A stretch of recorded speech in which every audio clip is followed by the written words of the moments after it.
Good morning, everybody. Welcome to NBA Betting with Fiddle. My name is Michael Fiddle. Today is Friday, November 7th. We have 11 games on the NBA Cup slate, number 2 of the season to go through.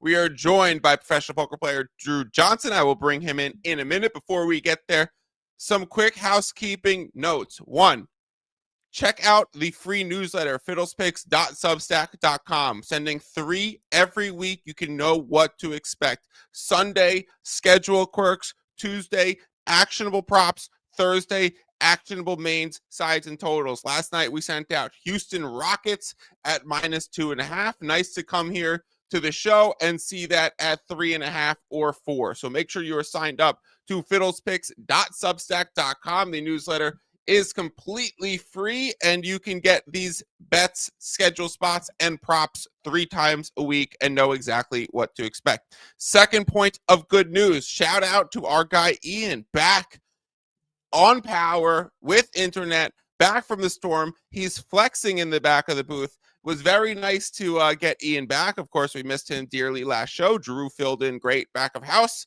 but really happy that Ian is doing well throughout the storms in the Philippines and that he is back with us today. Third thing of note is that my guy Drew here reached out to me yesterday and he's like, I'm finaling my second table right now on the day. So I'm having a baller day. So I'm like, oh, we're getting great mood, good mood, Drew. I mean, we normally get you in a good mood. It just rhymes nicely. So I'll go great mood, Drew. Today on the pod. Congratulations for final tabling multiple tables yesterday. Must have been nice. Yeah, we had a solid day yesterday. Let's just put it that way. Let's just leave it right there. Of course, what we're going to do today is go over every side and total on the card. We are going to review market moves, where these lines have been going, where they might end up, and what is still currently actionable. If you are watching to the show, please drop a like, subscribe to the channel, share it with a friend. Anything that you can do to help us grow goes a long way. It is just me, Drew, and Ian that works this 3-man weave of NBA Betting with Fiddle. We do not do any paid promotion. We do not do any YouTube marketing. We don't do anything besides just consistently put out good content 3 times a week, Monday, Wednesday, Friday, live here at 11 a.m. Eastern. So if you could do us the little favor of dropping a comment, let us know your favorite bet of the day, whether that means you're watching live or you're catching up later. Drop a comment and let us know what your favorite bet is. Drop a like on the stream. It goes a long way. Share the channel with a friend.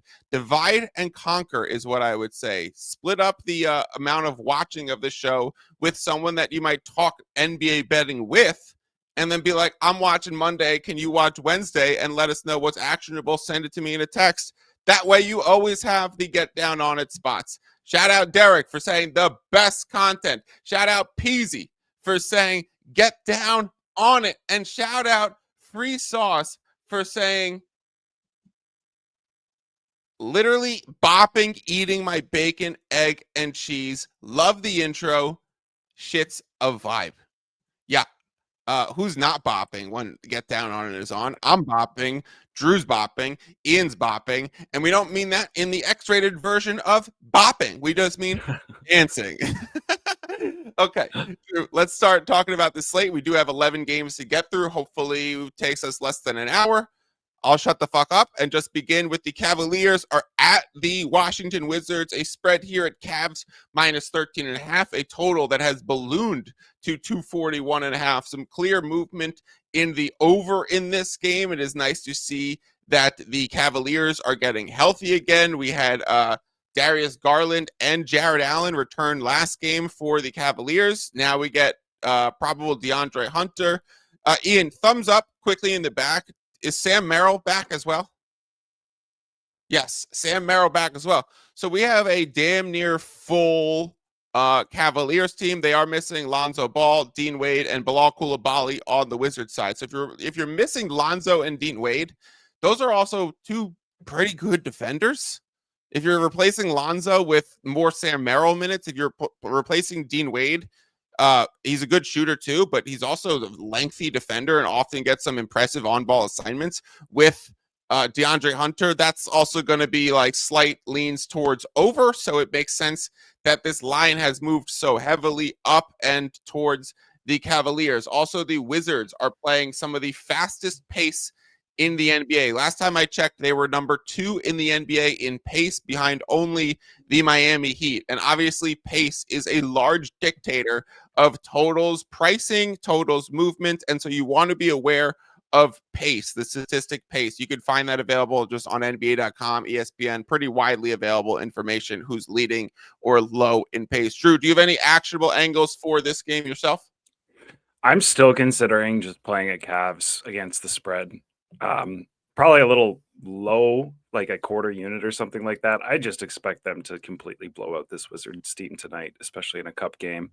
I know the Wizards have covered a lot of spreads earlier in the season, but the way they're looking now, it's going to be really tough for them to score against this Cavaliers defense. And I just expect the Cavs to kind of run roughshod over them. So I believe the Cavaliers played the Toronto Raptors last game in the NBA Cup, and they lost 0-1, right?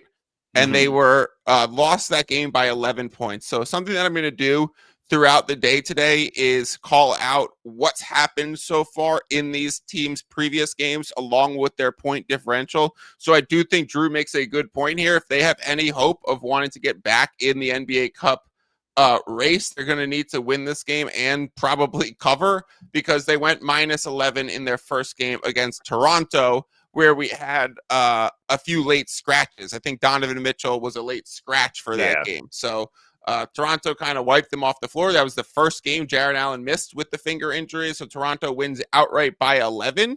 And so now we're looking at the Cavaliers' schedule, and they have Washington, Indiana, and Atlanta back. And we'll see if Atlanta has Trae Young back at that point. So honestly, might be a good buy point on the Cleveland Cavaliers, because you now have Wizards, Pacers, who are a laundry list of injuries, and Atlanta missing their best player as well. Like, the Cavs can run those 3 teams out. Yeah. And I don't know who scares you in that conference besides that. So maybe we'll have to look at some Cavaliers NBA Cup division odds, because this would be probably a buy point on the Cavaliers. Okay, don't mind that at all.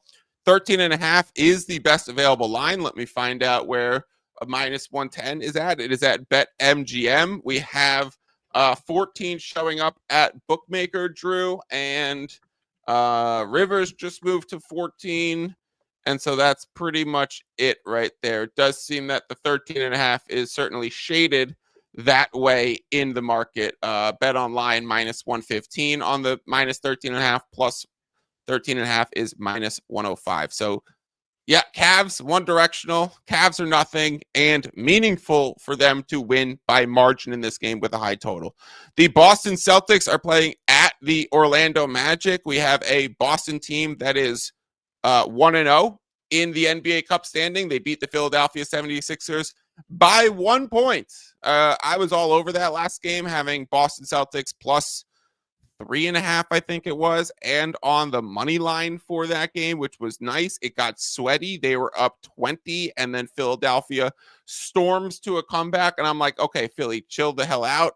It got to a point where Philadelphia was going to have a game-winning shot. I was like, this is terrifying, because I've covered my spread here, but it's going to be break even if I don't hit the money line. And I think it was Quentin Grimes who misses that shot. And Celtics hold on to the victory. The Orlando Magic have not played yet. So this is going to be the first game for the Orlando Magic in the Cup. The Orlando Magic obviously dealing with some difficulties, which is why no surprise to see some morning movement right now towards the Boston Celtics. We had a consensus 3.5 last night. This line opened all the way at Celtics plus 5. At FanDuel, we had 4.5 at DraftKings. Once the sharper books came online, Circa had it at Orlando minus 4. We are now showing 3s on the board. This obviously 3.5 here is minus 118. There is a 3.5 minus 110 at Fanatics if you want to bet $7.13. There is a +4 at Bet Rivers, which is minus 117, but those would be the best available lines for this game. If you do want to stretch it to the Celtics +3, there is a minus 105 at Bet 365, and that's probably the best value than any of the 3.5s where you're paying minus 115, because that 3 to 3.5 is not worth 10 cents. So seems to be a Celtics morning. I'll check the total real quick. Drew, do you have any thoughts, bets, opinions on this game? Not really. Boston's been surprising, playing well together, well coached. Orlando, with the problems they've had, they're still missing Mo. I'm waiting for, we're still just waiting for Bane to start playing well, right? He's kind of been on a downtrend since tail end of last season, even on Memphis, where he was going under on his PRAs very consistently. And we've seen that trend continue. I'm more interested in backing the Magic now that Suggs is back, but they just haven't worked out the kinks yet. So I'm feeling like this is just a complete stay away. Yeah, I pretty much agree. We'll do that to work faster the show and just skip it. Y2 says, is Suggs still on a minutes restriction? And obviously our injury god of news, Ian, back here. Yes, Suggs still on a minutes restriction. Mo, who Drew was referring to as Mo Wagner, does seem like he's kind of one of the gel points for the chemistry of this team. They all love him. Obviously, Franz plays better off of him too. And Bane has been Contavious Caldwell-Pope when he's been on the Celtics. I mean, but when he's been on the Magic in this game. Yeah. Like, it's like they upgraded that spot, and it just seems like there's been no upgrade. And in fact, KCP and Grizzlies is also still playing like KCP and not Desmond Bane. Let's move on to the Houston Rockets at the San Antonio Spurs, Drew. Game of the night. Honestly, one of the games of the fucking year so far is Rockets versus Spurs. Rockets coming out with power this season. Right now, they are number 2 in market ratings, only behind the full strength OKC Thunder. In fact, even without J-Dub, the OKC Thunder still have a higher market rating than the Houston Rockets, but of course, they are also missing Lou Dort and Chet Holmgren in their last game, so that version I'm not talking about. But the Houston Rockets, second best in the NBA. The San Antonio Spurs, also a surprise team with Victor Wembanyama. Drew, like I said, this was sent out in the WHOP group at minus 1.5 for a full unit. And then it was sent out in the newsletter at minus 2.5. We now see it at minus 3.5. Something that I'm personally working on in my own betting is being able to action a spot and know when it's still actionable even after it's moved a little bit. Like, oh, I have some action at 1.5. I'm actually going to double dip here on 2.5, right? Because I want to get more money down later in the cycle, hit a different number, hit something maybe at a different book. So something that I'm working on is doing that, which I'm very happy to see Rockets now out to minus 3.5. Did not do that for this game. I do want to specify. I know you did, so we'll talk about that in a second.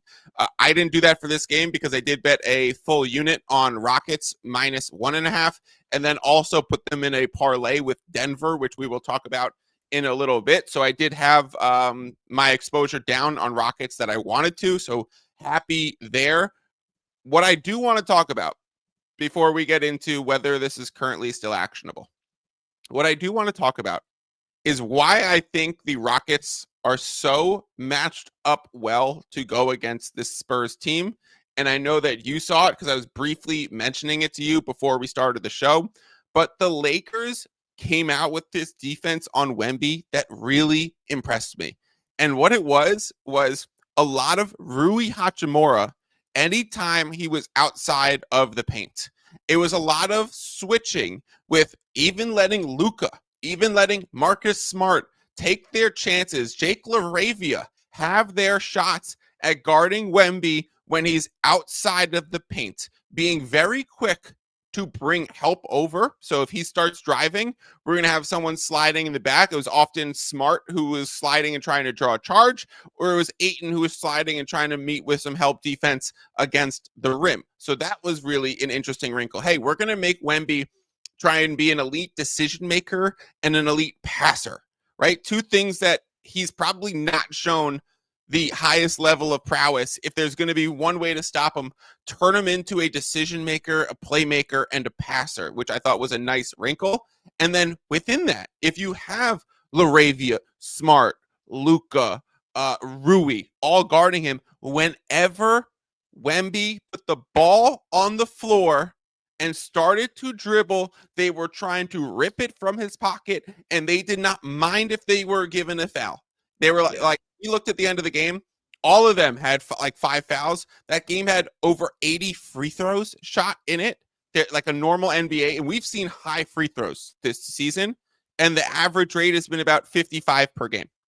80 is astronomical to where we've been this season, which is already high. So Spurs were just getting to the line, which was okay given the other options. And like, we're going to use this physicality almost like OKC, where they can't call everything, right? They're going to have to let some of this physicality go. Wemby's going to be tired. He's going to be banged up. Wemby himself fouls out of the game because he also had, I think, 2 charges in the second half from sliding over. So was very impressed with what the Lakers did. And I expect Houston to pick up right where the Lakers left off, because Ime will pick up on that. And they have a bevy of options, whether that be Jabari, whether that be Tari, whether that be Amen, honestly, whether that be Kevin Durant. I don't really care. They're all going to be able to do it. And then Şengün can probably do it. Şengün and Steven Adams can both slide over for help. So let's see if Steven Adams is back for this game. I know he's missed the last 2, but I actually think, not based on pricing at this point. At this point, it's priced near peak. But I do think this is one of my favorite matchups and spots on the day is the Rockets. Steven Adams, questionable for this game. Drew, do we think this is still actionable at 3.5? I think so. I think I was listening to Simmons and House this morning. They've released their NBA sort of takes / NFL picks yesterday or late yesterday, something of that nature. Talking about how the Spurs just are not the same if they don't have a point guard, and they kind of don't right now. It's a real problem. Wemby isn't getting the ball in the spots that he wants the ball as often, like in his spots that he's kind of got figured out. I know his footwork has come along. It's not perfect yet, and it's certainly not perfect off the dribble. He's way better when he's posting up with his footwork now, or when he's front of the basket, or like doing that step through where he can get that layup from like the 3-point line, which is insane. But he doesn't look entirely comfortable with that stuff, and certainly not when he's got to be one of the more primary ball handlers. So I really do think that this is a Rockets spot. I think the Rockets are also looking at this cup as, hello, we're here. We want to win. And I think they've got to take advantage of this Spurs team, as they are in a tough bracket. So you pretty much have to win this game. And I would still play this for a quarter of a unit at 3.5, with the rest of the board being at 4, I believe. If not 3.5 minus 115. I don't see any other minus 110s. This is the last 3.5 minus 110 as I look at the board. Thank you for calling that out, Drew. Do you think we get to the end of the show with this still available? Not at minus 110. I could see minus 112. Okay. I doubt it, though. I think FanDuel does love the minus 112. Some other books you'll just notice go straight to minus 115. FanDuel loves the little minus 112. Yeah, this is starting to show at 4 or expensive 3.5s across the market. We're at 4 at Circa, 4.5 at DraftKings and MGM, a soft 4.5, a minus 105 there. Caesars, Bet365, Bet Online, all have it at 4. Bookmaker 3.5 minus 115. Buckeye at 4. Rivers has that minus 112 here, Drew. ESPN literally just moved it to minus 115. They actually were hanging at minus 120 at certain spots. So did you hear that ESPN Bet is now universally back to the score, and that ESPN Bet was ousted from ESPN and DraftKings is replacing it as ESPN's official sportsbook? I did hear that. I'm How do I excited for the refer to it score, moving 'cause I forward on believe- the show? Do I just always say the score? I guess so. The score, I'm pretty sure the score is Canadian still. It is. So when my buddy Well, I'm told kind me of happy that, about this. so when my buddy told me that, yes, what'd you think of the draft? He asked me if I have any insider information on the ESPN DraftKings and what actually happened because of the content stuff that I do. And actually, Yahoo was one of the first places to break the story. And obviously, I contribute to Yahoo's betting content. And I was like, "What are you talking about?" I mean, I was like, "I don't even know what you're talking about." And then he told me the news, and I was like, "Oh, maybe I'll look into that." I haven't looked into it yet, but I actually am going to ESPNBet.com right now, and it's still totally populating and the same. So I think a matter of time, but yeah, I'll slowly start saying ESPN Bet, aka the score, and then hopefully we'll just switch over to saying the score. If this is like other, go sorry, ahead. if this is like other websites, they'll probably have like a month leeway period for people to get their bets, get all thetheir money out. Because if you got futures and stuff, they're going to have to give you options to cash out, all of that kind of stuff. It's not an easy transition to just stop a sports book without paying everybody everything back, right? Exactly. Yeah, they'll keep the domain for a little bit.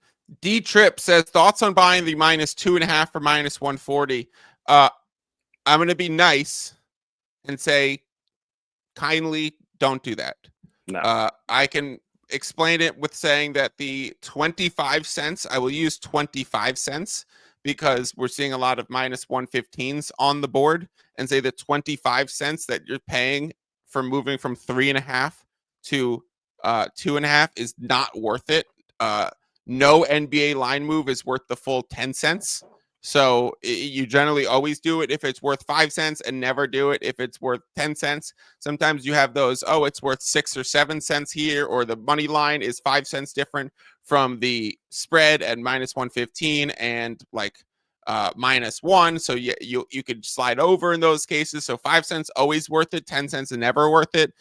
If you're looking at the 4D trip, I'm going to go on a limb here and say the reason why you're asking this is because you're actually looking at a 4. Then I do think the best thing to do is probably skip this game or see if you're working with a cheaper money line. So I'll look up the spread money line conversion on a minus 4. And if it's a cheap money line for a minus 4, maybe we still go with that. Nick chimes in. He thinks it believes it ends December 1st. So Drew, Yeah, makes sense. a month is this guy knows his stuff. This guy knows his stuff.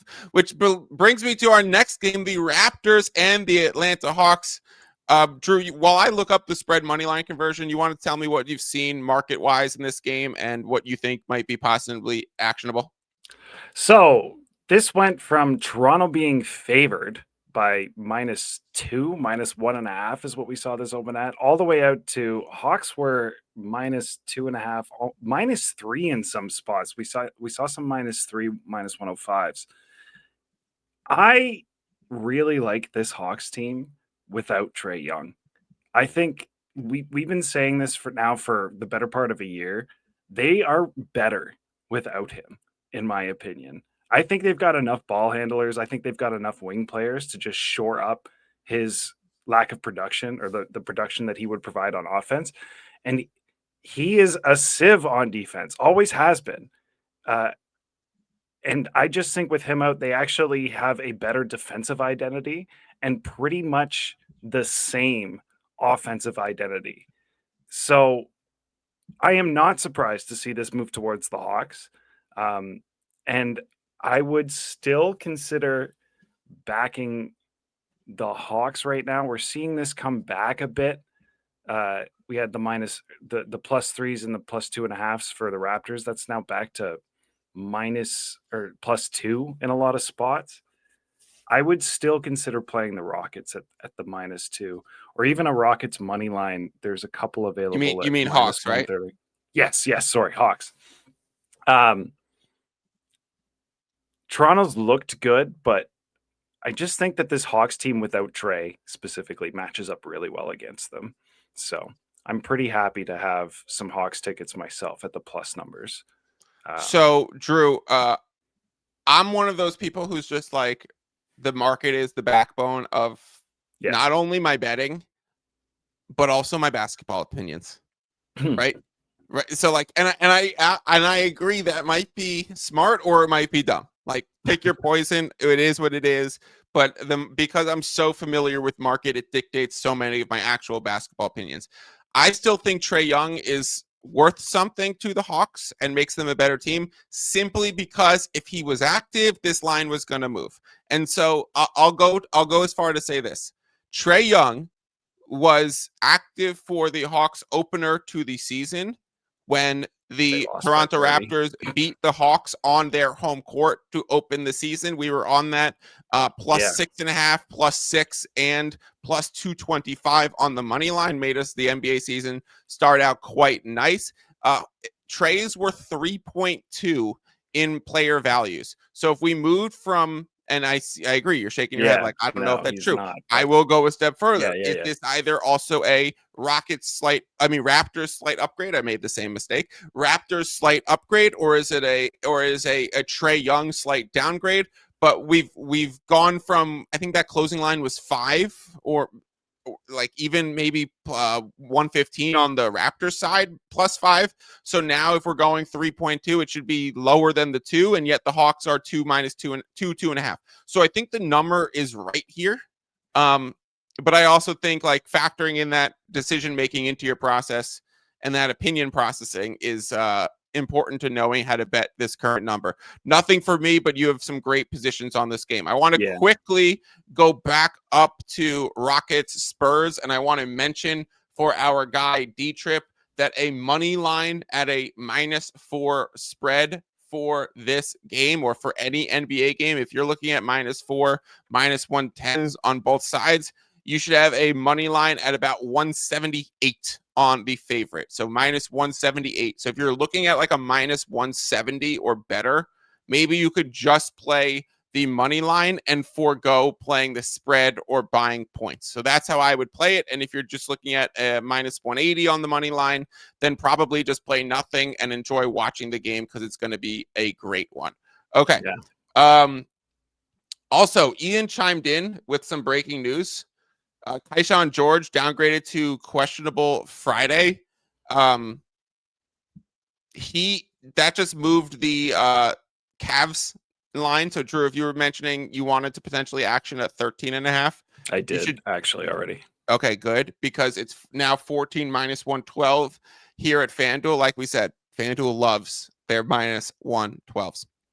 I saw some crazy posts about how we should be tracking the odds that certain books price numbers at. Like, they always price things at -112 and -146. Like, that's a sign that they know what's going to happen. Like, no, you dumb fuck. They're just shading it a certain direction, and they're increasing their hold percentage in a way that the steam's coming in, or the action's coming in, to get a few extra cents on the dollar, to make themselves less vulnerable to being middled on movement. So things like that. Like, I thought that was one of the most on drugs Twitter post I've ever seen.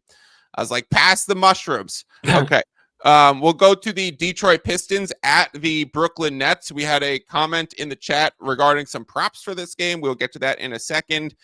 Detroit Pistons -8 was sent out in the WHOP. Very happy to see it here at -10. I literally wrote 8 is play, 8.5 is a play. Here is where it is available. And I think this line should be closer to 10. Yeah. So seeing this all makes me very happy. Probably should have come back in on the 9 again if I thought I was getting another point and a half of movement. That's what I need to practice at, as I mentioned before. But Pistons were a clear play, clear buy for me. Brooklyn is now foregoing pretty much all of their first-round rookies that they drafted and playing one or none of them at this point. So it is tough sledding for Jordi Fernandez and the Brooklyn Nets. They barely try. They don't have chemistry. They don't have playmakers. They don't have much backcourt defense. They're just kind of a mixed bag of goods waiting for their lottery popcorn. So it is the Detroit Pistons who are the clear sharp side in this spot. 10.5, I would say probably not a play because now we're fully priced out for me. I will see where it is on the board. Are there any 10s or no 9.5s? There's no even 10s besides Circa right now. So yeah, I think very little to talk about here, Drew. We could probably save time and skip it at 10.5. Yeah, I didn't get my bet on this game, and I'm still inclined that I kind of want some 10.5s. I just don't trust this Brooklyn team, especially coming off their first win against the Pacers. I feel like this is a bit of a letdown spot. For the Pistons, interesting. No. For the Nets. For the Nets just coming won off their their first game. game. Okay, I just figured only. Okay, I was looking for this comment from Free Sauce. Jalen Duren, 20 points. Nets are giving no resistance to centers in the paint. I do kind of like that. I don't know what the odds associated with it are. So I can look it up. I have it he open. did say plus money plays only. So I would want to know what Jalen Duren's Drew. Maybe you could look this up. What's just his normal player prop points line, and where is it best available? 16.5. Best spot is bet 365 minus 115. It is moving upwards towards 17.5. We see DraftKings just put it there after having moved it from 16.5 to 17.5 about an hour ago. So okay, so we would need to know what the plus money is on the 20 points line, but you're likely going to see more value on just playing the 17.5 or the 16.5, or like the best line that you have the standard number for, as opposed to getting into those likely one direction. Like it's probably not an over 20 and an under 20 line. It's probably just 20 plus line. So it's probably one of those derivative markets where there's one direction available.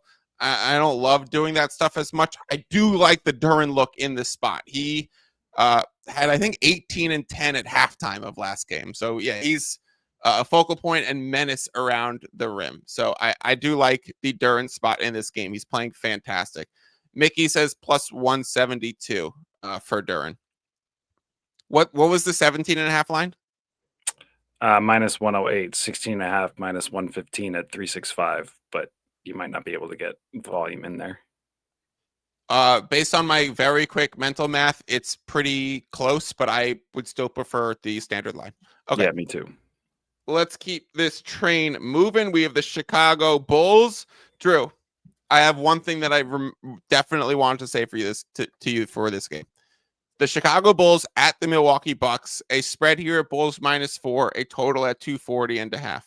I want you to know that if the Bulls win this game, they are no longer the zombie Bulls, and they are going to be the darlings of everybody who talks about basketball. They are slowly shaping into that, and you will be swept away from your zombie Bulls, and they're going to be everyone's favorite underdog, and the cat's going to be out of the bag, and you're going to get no fucking credit for it. We're probably at the point now where they're starting to get priced correctly.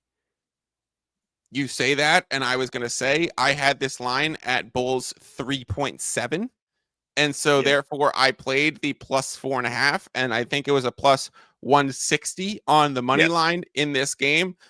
So I do think it was a slight bull spot. We are seeing some market resistance. We are seeing some 4.5s show back up, but yeah, 4s and 4.5s across the board. It was down to 3.5 at certain points. I don't think we're going to show 5s for this game. So I do think the 4.5s minus 110 at Circa, minus 115 at MGM.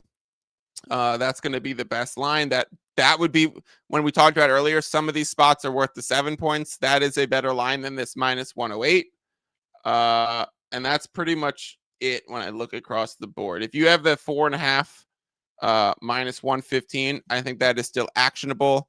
If you're looking at a money line, there's nothing even better than 150s in market, unless you're like Circa or Bookmaker, and those are pretty limited in the states that they're available. Maybe on the exchanges. Yeah, the exchanges are good. As 155. Nice.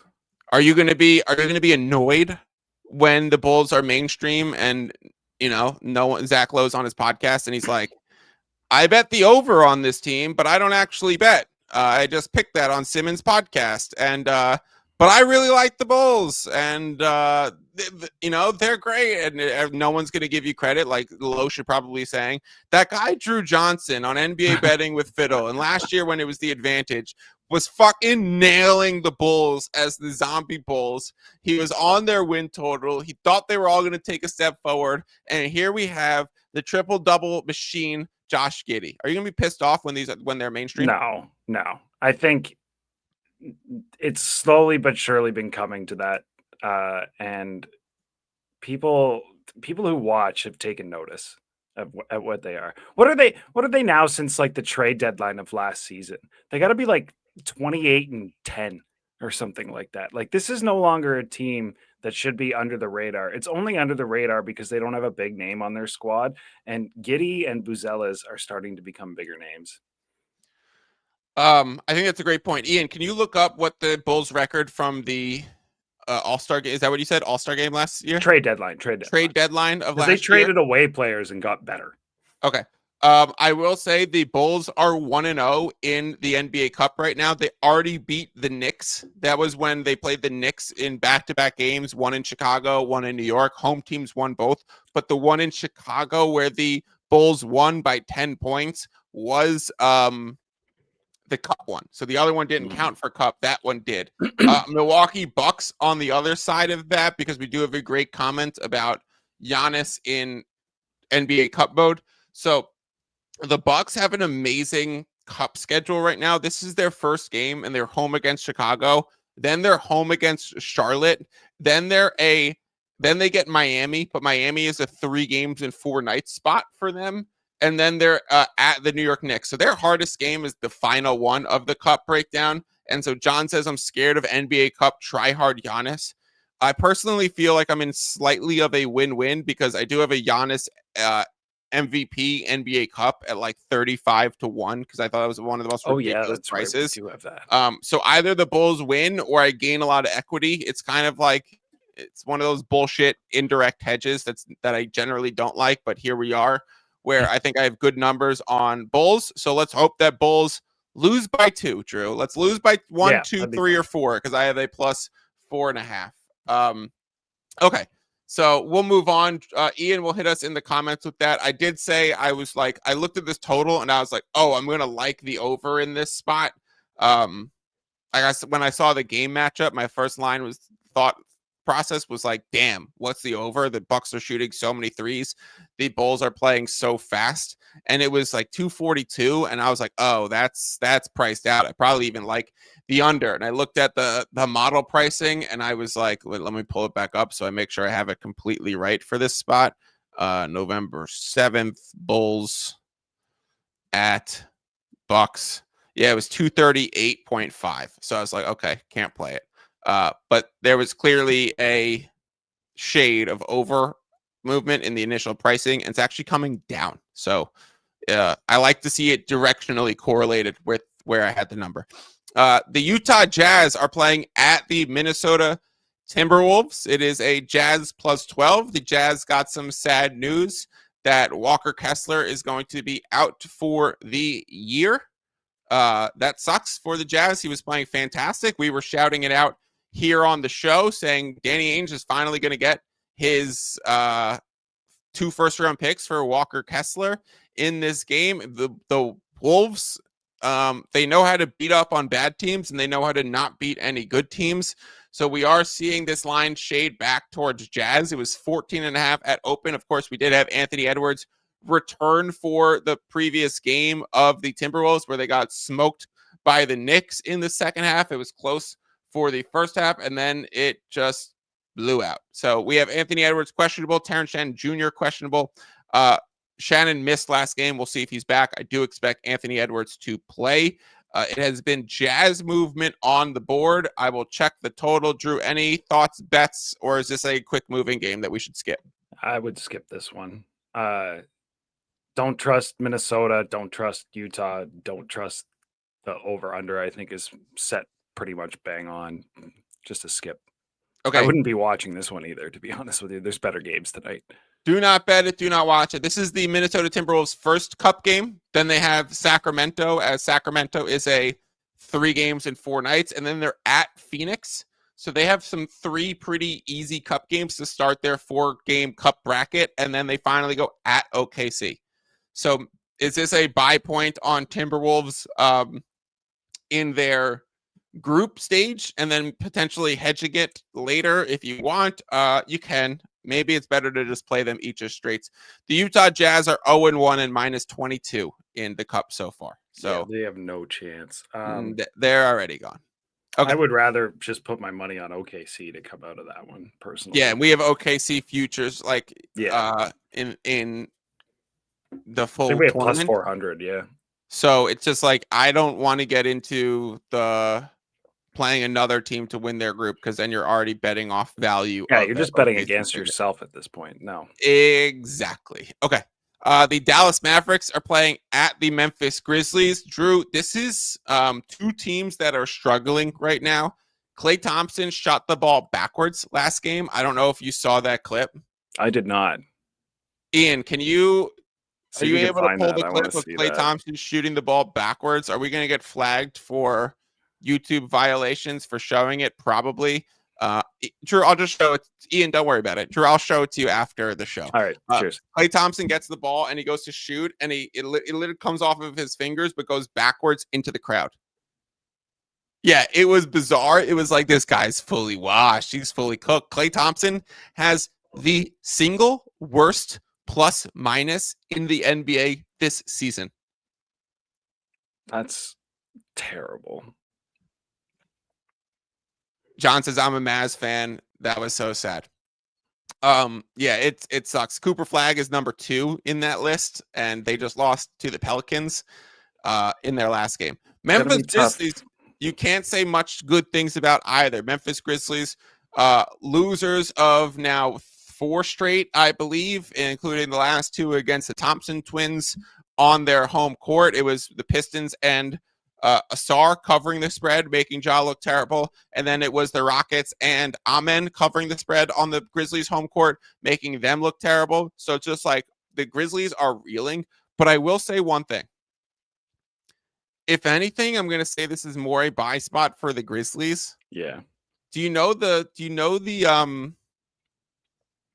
term shot quality score? I've heard of it. Yeah, for sure.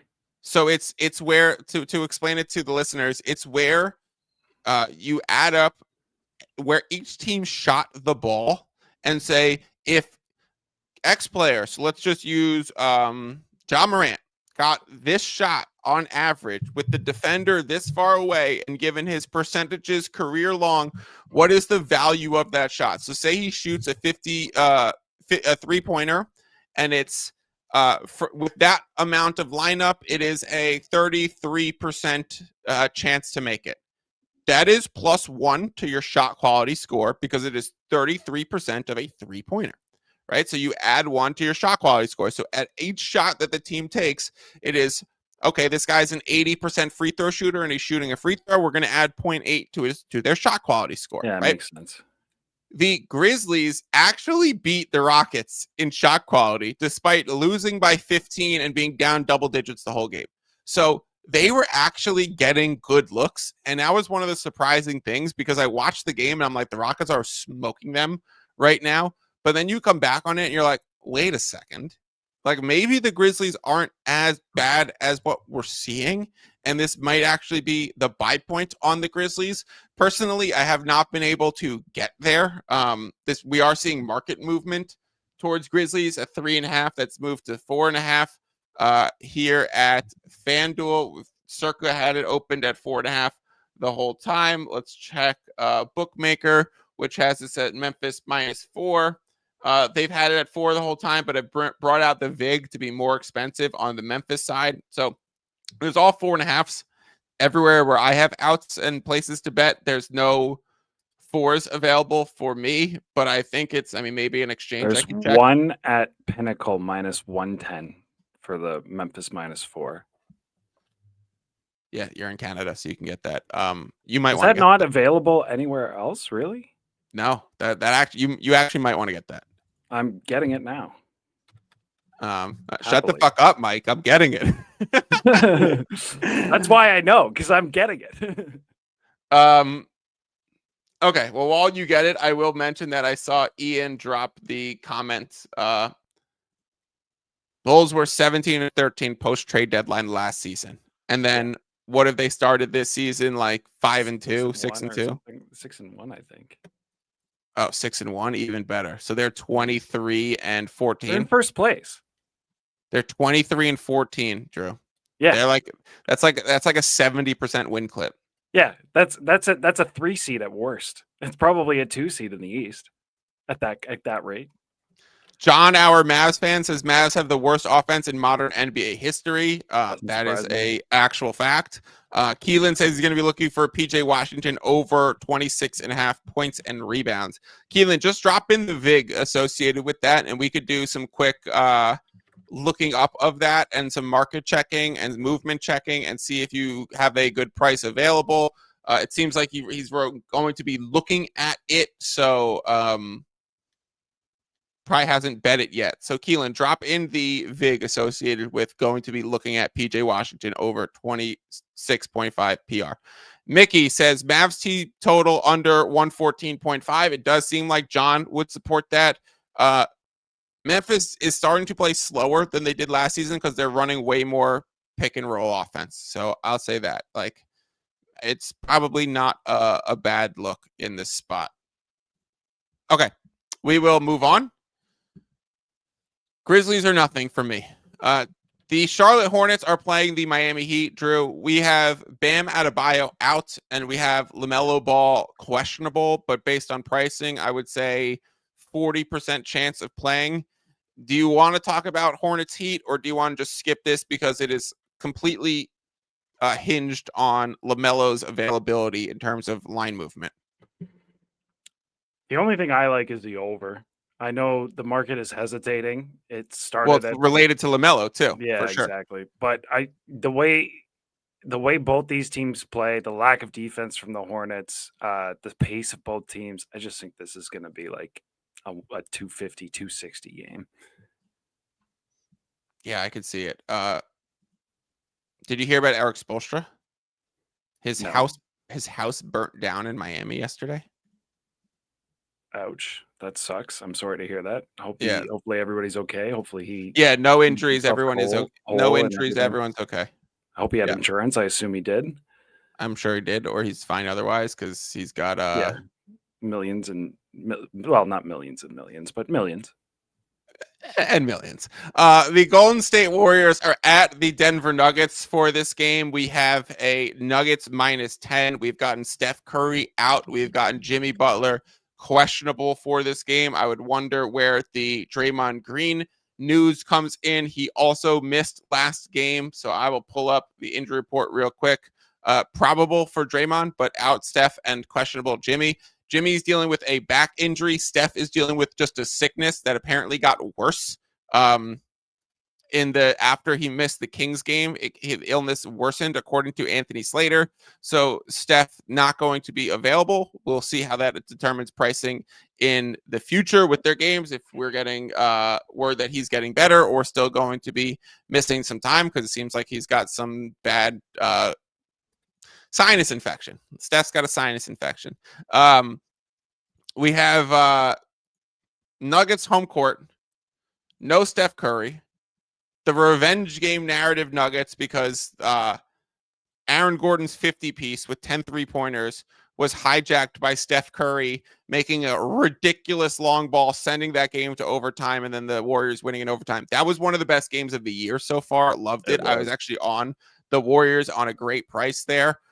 This game is just completely based on injury news. Also at this point, does Jimmy play? Does Jimmy not play? I would say we're shaded in market towards Jimmy not playing at this point. So you're probably going to see good amount of line movement if Jimmy's in, and this goes back down to like 8.5. If he's out, I don't think it's going to slide much further than 10.5. I don't think we're going to get out to like 11s here. So I don't even want to say Warriors or nothing because I don't really have a clue on line movement and where that's going to go with Jimmy Butler news. I will say, pat myself on the back because I knew that there was some risk in this spot when the Nuggets were priced at 4.5. I was like, that's not pricing in the risk enough that some of these guys might be out. So that was what I parlayed the Rockets minus 1.5 with. It was Rockets minus 1.5. It was Denver minus 4.5. And it was like, I'm going to parlay them while I'm here and just hit them both. Anything to add to Warriors Nuggets, Drew?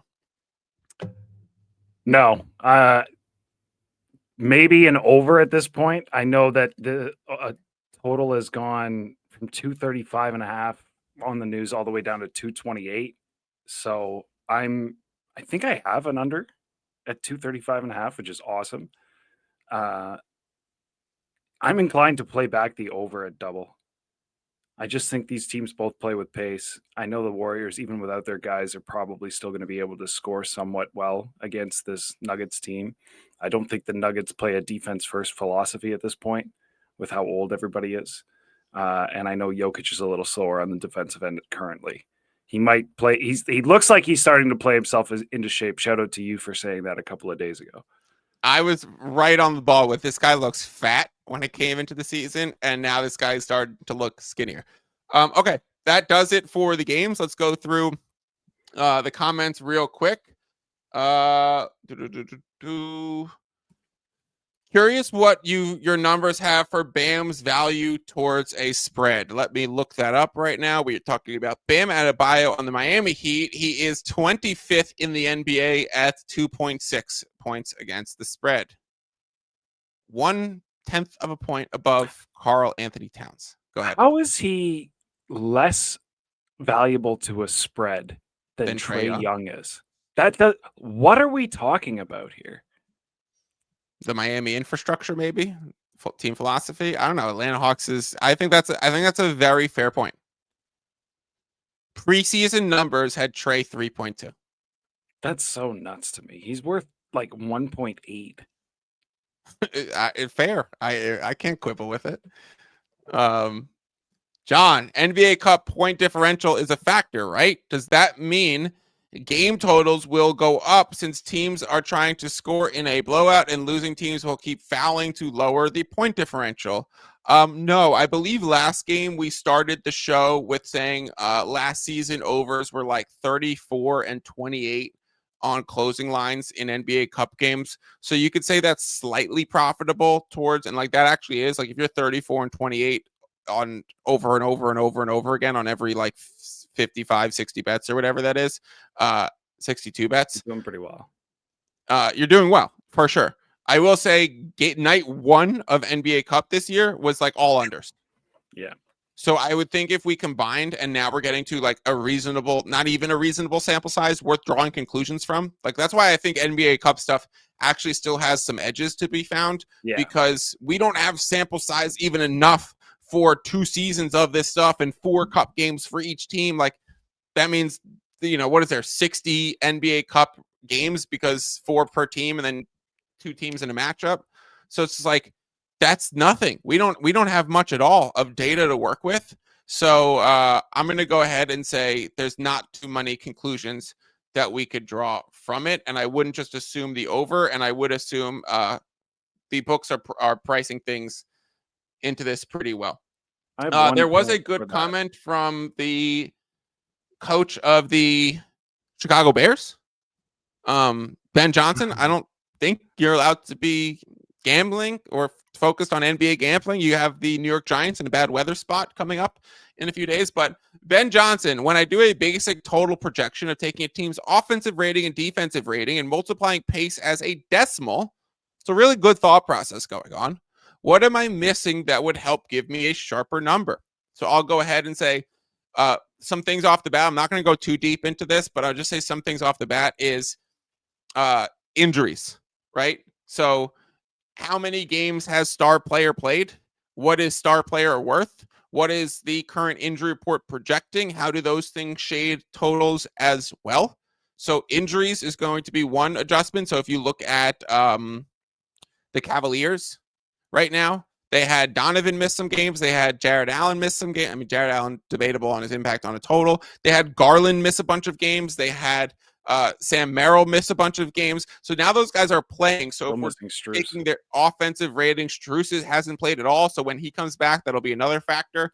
So if we're just taking the team's offensive rating and multiplying it by pace as a decimal, it doesn't account for what the changes is to their current lineups and current rotations. And so what about if a team, like the Rockets is no longer playing Steven Adams because he's been injured and they're going with Josh Okogie in their starting lineup? So like those injury adjustments, I think if you just take a team's offensive rating and defensive rating and multiplying it by pace as decimal, then you are missing some ebbs and flows throughout the season of play style and lineups and injuries. So maybe if you can fiddle down your ranges of dates that you're pulling from, or you could do more manual adjustments on the injury information, I think it's a good starting point. But I think there's certainly injury information that is missing, and I'll go and say manual adjustments of spots. So back to back with travel, like are the Warriors going to play their guys? The Warriors would be another great example of not having a proper season long offensive and defensive rating compared to what lineups they're playing, because Horford doesn't play in any back to backs, and Steph's missed some time, and Jimmy's missed some time. So the spot is also going to matter schedule wise. So those would be two adjustments I would say start to work on, is spot and injuries, but also like 3-point rate, volume, like a lot of those things, shot selection, free throws, a lot of those things are going to matter as well. By the way, Fiddle, you guys clocked any cup trends or just noticed anything in the first cup of the Slazen? And he says, oh, NBA underbets. No, I actually want to just pivot against any of this. I want to say that there's no trends. I'm not a trends better. I'm not going to bet what's happened in a previous sample size and say the market doesn't currently reflect it. I'm way more concerned, Drew, and I think you echo this, way more concerned with what the market is doing in this particular game. Not what's the trends from a week ago's NBA Cup games. Well, just for what you know. What I've noticed is not any actionable betting stuff. Yeah, nothing yet. I think we're getting to the point where we can start gleaning some information and moving forward. But I kind of want to wait for the end of this one. And I think then we start looking deeper into the numbers and start looking at the model, et cetera, and seeing if we can find some discrepancies between the regular season and whatnot. I will say these games tend to play a little more like playoff games when it comes to just how teams perform, if that makes sense. Like, I think teams play more into their identity during these games than they otherwise would over the course of a regular season, if that makes sense. Sure. Totally fine with that. Dilante with a great comment. This isn't the Halley Hive anymore. It's always been Amen and Asar and associates. Go check the receipts. Yeah, we are a Thompson Twins podcast. You can call me and Drew Amen and Asar for all I care. And Ian can be Coach Bickerstaff or Udoka in the background over there. That'll do it for today's show. Thank you to Drew for joining me. One shot? No, we're actually not going to do the one shot for BetStamp on these longer episodes. So we'll skip that today in a matter of time. We will give out the WHOP bets and what's been bet so far. I appreciate the reminder, Drew, though. I actually didn't forget this time. The Houston Rockets minus 1.5, 1 unit sent out in newsletter for at 2.5. The Houston minus 1.5 and Denver minus 4.5 was parlayed at plus 264. That should be the standard odds you get on any two-leg parlay where there is zero correlation factor. In fact, someone just commented into the live show that they got Rockets minus 1.5 and Nuggets minus 4.5 as well. Spot on. Detroit Pistons minus 8 out to 10.5 right now. Chicago Bulls plus 4.5 down to plus 4s. And that Nuggets minus 4.5 was also a lone bet. Mickey said, did I miss OKC sack? Yeah, I realized I just also skipped it. Well, there's nothing for me on it. We'll skip it for today in the essence of time. Thank you to Drew for tuning in. Thank you for being here. Thank you for thank you to Ian for being back. We're happy that Ian's back online. Thank you to everybody for tuning in. If you could please do me a favor and just drop a like on the stream. That goes a long way. Share the show with a friend. I think technically, even if you click copy link and send it to somebody, it helps the algorithm too, as showing that it's high value. D-Trip says Rockets Nuggets money line parlay. Fuck the fuck no. Before we get out of here, we ain't doing that. No money line favorite parlays going to be happening here, and especially once things have already moved a lot and you can't get that closing line value still. If you want access to the WHOP bets, if you want to get all of the picks sent out in real time as a text message to your phone, or if you are already a member of the WHOP group, this also applies to you.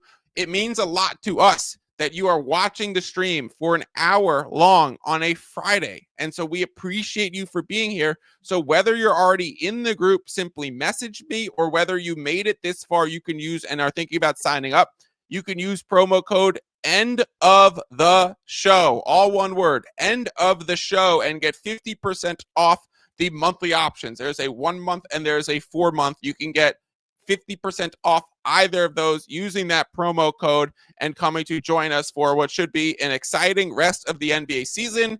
Picks 7 days a week, NFL picks as well, which have been going really well, and the WNBA when that comes back on board. So thank you to everybody for being here. Some words from Patrick Beverley as we say peace out. Y'all subscribe to my podcast while y'all asking all these questions. Don't forget to subscribe to the pod. And if you're a kid, listen to your parents. Listen to your parents. Listen to your parents. Subscribe to the pod. Subscribe.